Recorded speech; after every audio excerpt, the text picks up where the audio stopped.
The wind that morning was not just cold, it was cruel. It sliced through Ethan Miles' coat as he trudged up the ridge, boots crunching through knee-deep snow, each step a fight against the relentless January frost. His truck had stalled 2 miles back on the logging road, the battery finally surrendering to the sub-zero air, and so here he was, hauling a box of timber supplies back to his cabin the old-fashioned way. He didn't complain. He never did. Not since everything in his life had been reduced to silence. Behind him, the sky hung low and gray like a stone ceiling. Trees bowed under heavy snow, whispering secrets in a language only winter understood.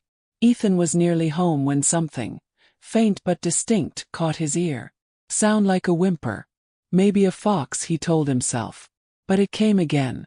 Human. He stopped, heart stammering, breath fogging in the air like ghosts. The sound had come from the clearing ahead, near the old shipping container abandoned years ago by hunters. No one went there anymore. Ethan dropped the box and ran. The closer he came, the louder it became. Not just a whimper but sobs. Fragile. Frightened. He skidded to a halt in front of the container. Its rusty doors cracked just enough to let in a sliver of light. He pushed it open. And froze. Inside, huddled beneath a tattered blanket and surrounded by snow-dampened cardboard, were 2 little girls. They were pressed together so tightly they looked like one. Their faces were pale, lips tinged blue. One of them, her hair a tangled mess of golden curls, looked up at him with eyes wide, not with hope, but with the terror of someone who had been taught the world was cruel. The other lay unmoving, eyes open, vacant, as if the cold had stolen not just her warmth but her voice too. Ethan dropped to his knees. "It's okay," he said softly, voice cracking from disuse. "I'm not going to hurt you. I swear." The girl who was awake said nothing, but her eyes followed him as he gently wrapped the blanket tighter around them. The smaller one, silent, almost doll-like, trembled but didn't speak or resist. He didn't waste another second. Scooping them both up into his arms, he turned back into the storm. Their bodies were like paper. So light, too light. Snow began falling harder, stinging his face, but Ethan didn't slow. Each step was a prayer, each breath a plea. Hold on. Just hold on a little longer. When they reached the cabin, Mira was at the window, watching. Her large, solemn eyes tracked him as he burst through the door. She didn't say anything. She never did. But when she saw the children in his arms, something in her gaze shifted, like a ripple on the surface of still water. Ethan laid the girls near the fire, stripping off their wet clothes and wrapping them in dry blankets. He boiled water, made broth, did everything his instincts screamed at him to do. The older girl, perhaps 8 or 9, finally whispered a name. Lena. Her own. The other. She didn't speak. "Elsie," Lena said later, barely audible. "She hasn't talked since that night." He didn't ask what night. Not yet. That evening, as snow buried the world outside, Ethan sat by the fire watching 3 silent children, one his own, 2 from some untold nightmare, curled like kittens beneath the same old patchwork quilt. And in that moment something thawed. Not just the girls' tiny fingers or their frostbitten feet, but something inside Ethan himself. He reached for the old kettle. "Let's warm some cocoa," he said aloud, though none of them answered. For now that was okay. Silence was a language he understood well. But tonight, there was more than silence in the cabin. There was breathing. There was warmth. And for the first time in a very long while, there was hope. The storm passed overnight, leaving the world draped in a still white shroud. In the soft blue light of dawn, Ethan stood at the window, mug of coffee in hand, watching as the snowfall settled into silence. Behind him, the fire crackled gently, and the warmth of the cabin wrapped around them all like a long-forgotten lullaby. Lena stirred first. Her cheeks still bore the colorless stain of cold, but there was a glimmer in her eyes now, something almost brave. Ethan knelt beside her and offered her a cup of warm milk. She took it without a word, both hands trembling. Mira, still curled near the fire, watched from a distance. Always watching, always silent. It had been 2 years since Mira had spoken. The doctors called it selective mutism, a trauma response. But Ethan knew it wasn't something that could be measured by charts or fixed with therapy. It was grief. It was the scream she never released when her mother died. The cabin hadn't heard a voice louder than a whisper since then. And now, suddenly, there were two more ghosts of sorrow under his roof. That morning, Ethan found Lena staring at a photograph on the mantel. It was old, sun-faded and slightly crooked. In it, a woman stood laughing, her arms around a bearded Ethan. Her eyes shining with something the cabin hadn't seen in years. Love. She was beautiful, Lena said, barely above a murmur. She was, Ethan replied. Her name was Claire. Is she gone? Ethan nodded. So is my mom, Lena added simply. As if stating the weather. As if the weight of that sentence hadn't already etched years into her small face. He didn't ask more. He didn't have to. Over the next few days, life stitched itself together in fragile, uneven seams. Mira, once wary, began leaving her sketchbook near Lena. One morning she found a drawing inside. Two girls holding hands under falling snow. No words, just lines, just meaning. Elsie didn't speak, but her silence began to hum with presence.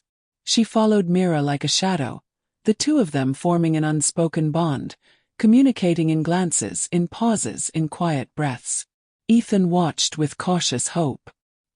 He saw himself in their silence, and it scared him. He rarely spoke of the past, not to Mira, not to anyone.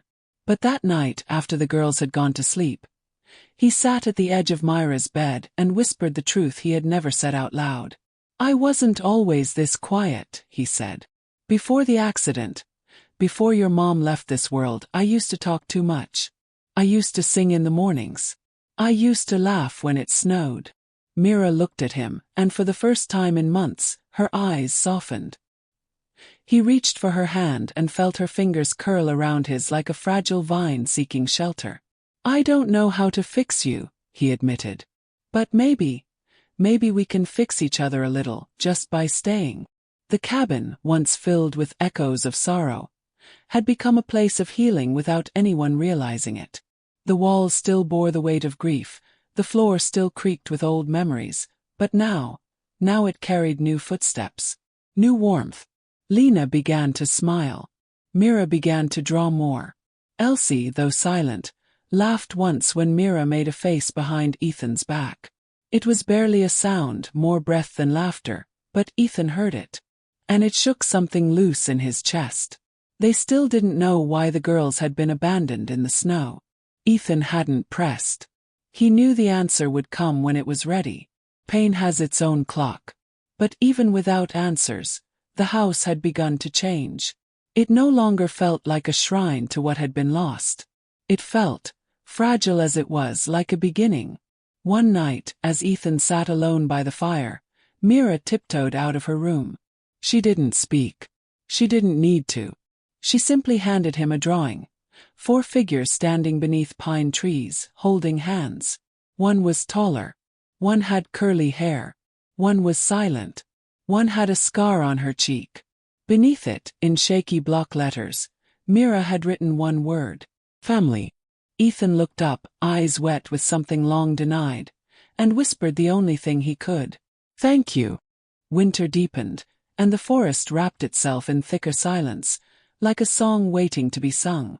Inside the cabin, warmth grew not just from the fire, but from something quieter, something rising softly between them, invisible yet undeniable. Lena, more curious than ever, had begun exploring the shelves that lined the study.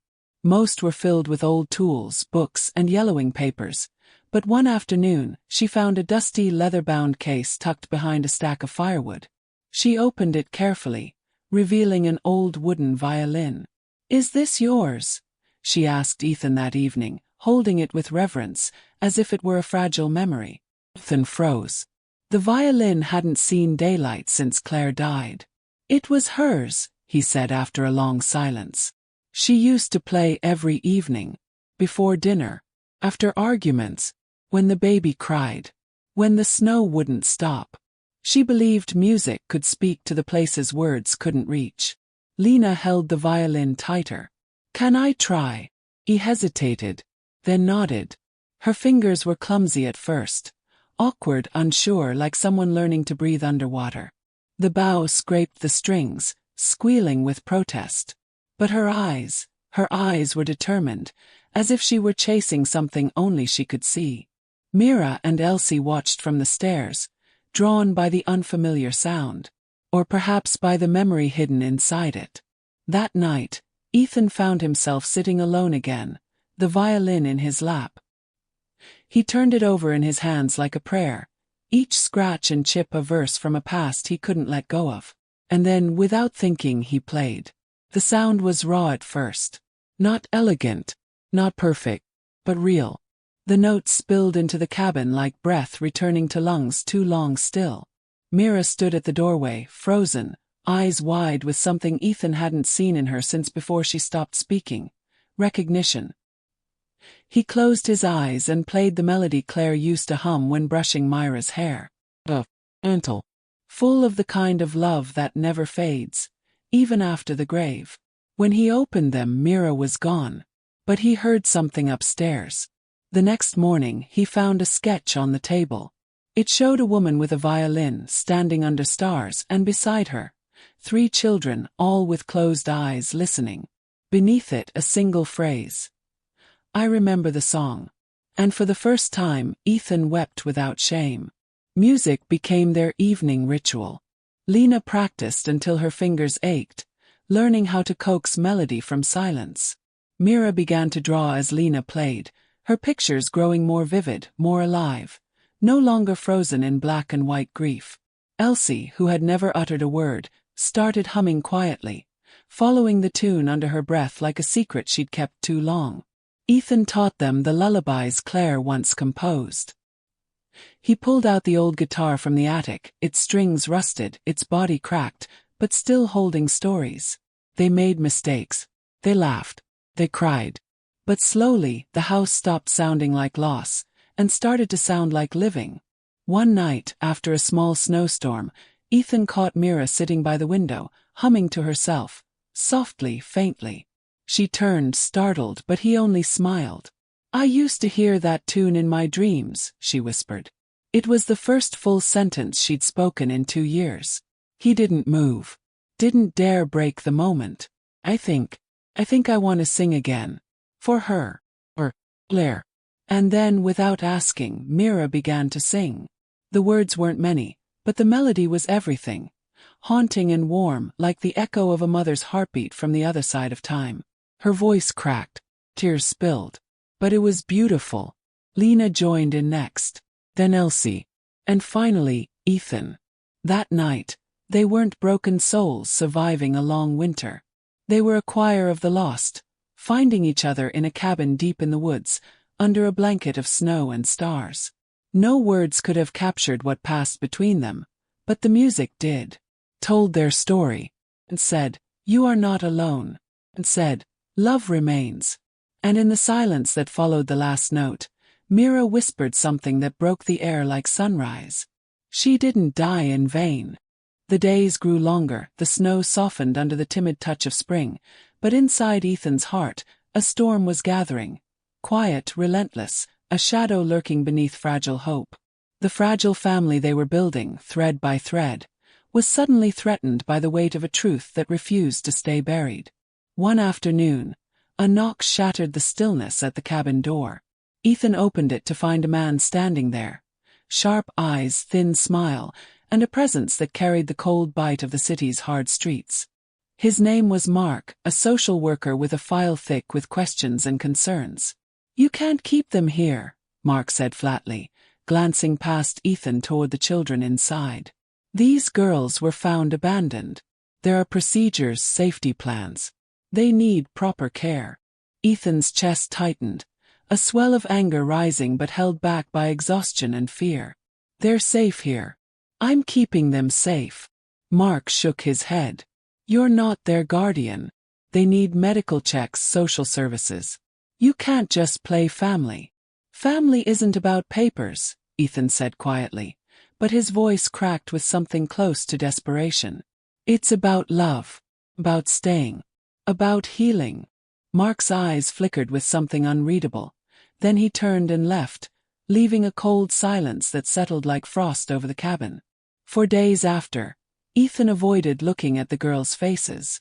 Every smile from Lena, every small step Mira took toward speaking again, felt fragile as glass under threat. He found himself retreating, drowning in the memories of loss and failure. One night Mira woke screaming. The shadows in her dreams had returned, dark shapes, cold voices, whispers of abandonment that clawed at her heart. Ethan held her, whispering promises he wasn't sure he could keep. "I won't let you go," he said, voice breaking. "I won't let anyone take you away." But the fear lingered, heavy and unshakable. The past was not done with them yet. The next morning, Lena found him sitting at the kitchen table, hands trembling as he clutched a crumpled letter. A legal notice demanding the children be taken into state custody. "No," Ethan whispered. "Not like this. Not after everything." He knew he couldn't fight the law alone. He needed help. But where to find it when the world had been silent for so long? When his own family had turned away? It was Lena who surprised him, with a courage far beyond her years. She suggested they go to the town, find a lawyer, tell their story. Find a way to prove that this broken family was worth saving. The journey to town was a quiet one. Mira sat close, clutching Ethan's hand, while Lena stared out the window, her eyes burning with determination. Elsie, ever silent, simply watched. At the legal office, the sterile walls echoed with skepticism and bureaucracy. The lawyer listened, nodded, then leaned back with a sigh. "This is complicated," she said. "But there are options. Custody, foster care, adoption. But you'll have to prove stability, that you can provide a safe home. And you'll need witnesses, people who can vouch for you." Ethan left with a folder of paperwork and a flicker of hope. The fight wasn't over. It was only beginning. Back at the cabin, the weight of the fight forged a new strength in Ethan. He worked harder, fixing the creaking floorboards, clearing snow from the path, making calls to neighbors, slowly weaving a network of support. Mira started speaking more, her words raw but real. Lena helped around the house, her laughter sometimes breaking through the heavy silence. Even Elsie smiled, small, hesitant, but a smile nonetheless. They were rising, fragile but unbroken. One night, after the girls were asleep, Ethan sat by the fire and wrote letters to anyone who might listen. Social workers, old friends, even Claire's parents. He shared the story he had kept locked inside. The grief, the hope, the impossible love for these girls who had no one else. He refused to give up. Because family wasn't just blood. It was fight. It was faith. It was rising every time you fell. And they would rise, together. Heavy silence that had once hung like a shroud was now punctuated by laughter, whispers, and the soft melody of a violin playing under an open window. The impossible family Ethan had pieced together was no longer just surviving. They were beginning to live. The battle for custody had been long and grueling. There had been nights Ethan lay awake, haunted by the fear that the law would rip the girls away, scattering them to strangers and cold homes. But through it all, Lena, Mira, and Elsie had become his heartbeat, a force more powerful than any court order. The hearing day arrived like a storm. The sterile courtroom was packed with faces both unfamiliar and expectant. Ethan sat beside the girls, his fingers tightly entwined with theirs, grounding them with the promise that no matter what happened, they would face it together. The lawyer spoke with quiet authority, telling the story of a man who had lost everything yet found new purpose in the arms of 3 abandoned souls. She spoke of healing, of resilience, of a home built not on paper but on love. Witnesses came forward. Neighbors who had seen the family mend broken furniture and broken hearts, teachers who marveled at Myra's growing voice, and even a social worker who saw potential where others saw risk. When the judge finally spoke, his voice was firm but kind. The decision was clear. Ethan would be granted temporary guardianship with the promise of continued support and evaluation. It was not the end, but it was a beginning, a fragile thread of hope woven into the fabric of their lives. Outside the courthouse, the girls ran into the arms of a man who had fought not just for legal papers, but for their souls. Mira, who had once whispered only in broken sentences, now sang softly, a tune of courage and new dawns. Lena smiled brightly, a light that no storm could extinguish. Elsie, silent but radiant, hugged Ethan tightly, as if sealing a promise made in the quiet depths of winter. Back at the cabin, the music never stopped. Each night, by the crackling fire, the four of them sang together, voices rising in harmony with the wild wind outside. They sang of loss and love, of pain and hope, of a family made not by blood, but by choice and unbreakable bonds. One evening, as the sun dipped below the horizon, painting the sky in shades of amber and rose, Ethan looked at the faces around him, worn but radiant, fragile but fierce, and knew this was home. The past had tried to silence them, to scatter them like leaves in a storm. But their song was louder. Their song was survival. Their song was love. And it would echo long after the snow had melted, a testament to the strength of those no one expected to rise.